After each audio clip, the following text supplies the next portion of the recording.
A Time to Kill, John Grisham's debut novel published in 1989, is a gripping legal thriller. The book initially faced rejection from multiple publishers until Wynwood Press decided to print 5,000 copies. The story takes place in the fictional town of Clanton, located in Ford County, Mississippi. It revolves around the horrifying assault on 10-year-old Tonya Hailey, an African-American girl, by two white supremacists named James Pete Willard and Billy Ray Cobb.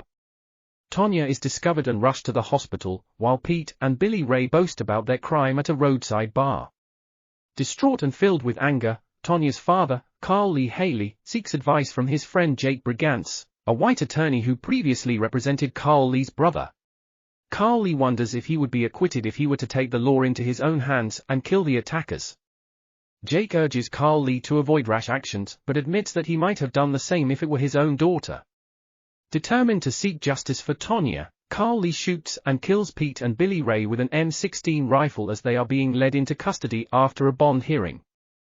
Lee is charged with capital murder, and despite offers from high-powered attorneys, he chooses to be represented by Jake. Assisting Jake in the case are two loyal friends, Lucien Wilbanks, a disbarred attorney and mentor, and Harry Rex Vonner, a sleazy divorce lawyer. Later, they are joined by Ellen Rourke, a liberal law student, who offers her services as a temporary pro bono clerk. Although Ellen displays romantic interest in Jake, who is married, he resists her advances. The team also receives covert assistance from Ozzie Walls, the Black County Sheriff, who is respected by both the black and white communities.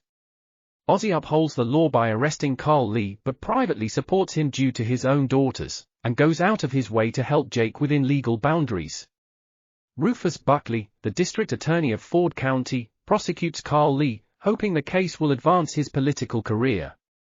There are claims that the presiding judge, Omar Ichabod Noose, has been influenced by local white supremacist groups. Despite the racial makeup of Ford County indicating an all-white jury, Jake's request for a change of venue is denied by Judge Noose.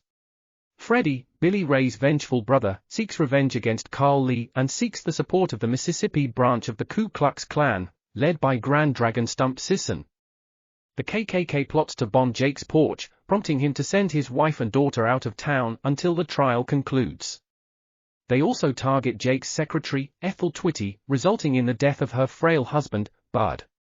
Intimidation tactics, including cross-burnings in the yards of potential jurors, are employed. On the day the trial begins, a riot breaks out between the KKK and the town's black residents outside the courthouse, leading to Stump's death from a Molotov cocktail. Blaming the black community for Stump's demise, the KKK escalates their attacks. The National Guard is deployed during Lee's trial. One morning, as Jake is being escorted to the courthouse, the KKK shoots at him, injuring a guard but missing Jake. Ellen Rourke is later abducted and assaulted, and Jake's house is set on fire. During jury deliberations, the KKK member threatens the jury spokesperson with a knife. Additionally, they torture and murder Mickey Mouse, a former client of Jake's who had infiltrated the KKK and provided anonymous tips to the police.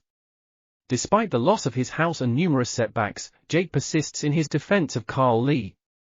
He discredits the state's psychiatrist by revealing that he has never admitted to the insanity of any defendant in previous cases, even when other doctors had reached a consensus on the issue. Jake exposes the psychiatrist by disclosing that he currently treats several defendants as insane despite testifying to their sanity in their trials. Jake follows this with a compelling closing statement. On the day of the verdict, tens of thousands of black citizens gather in town, demanding Lee's acquittal. The jury reaches a unanimous verdict of acquittal based on temporary insanity when one juror asks the others to imagine the scenario if Lee and his daughter were white and the attackers were black. Lee is reunited with his family, and the story concludes with Jake, Lucien, and Harry Rex celebrating before Jake holds a press conference and leaves town to join his family. Check out our playlist links at the end of this video for similar great reading ideas. If you want to buy this book or the audiobook, you'll find links below in the description along with a free trial offer with Audible, who have the world's largest selection of audiobooks. Thanks so much for watching. If you've enjoyed this video, please don't forget to hit that like and subscribe button. We hope to see you again soon.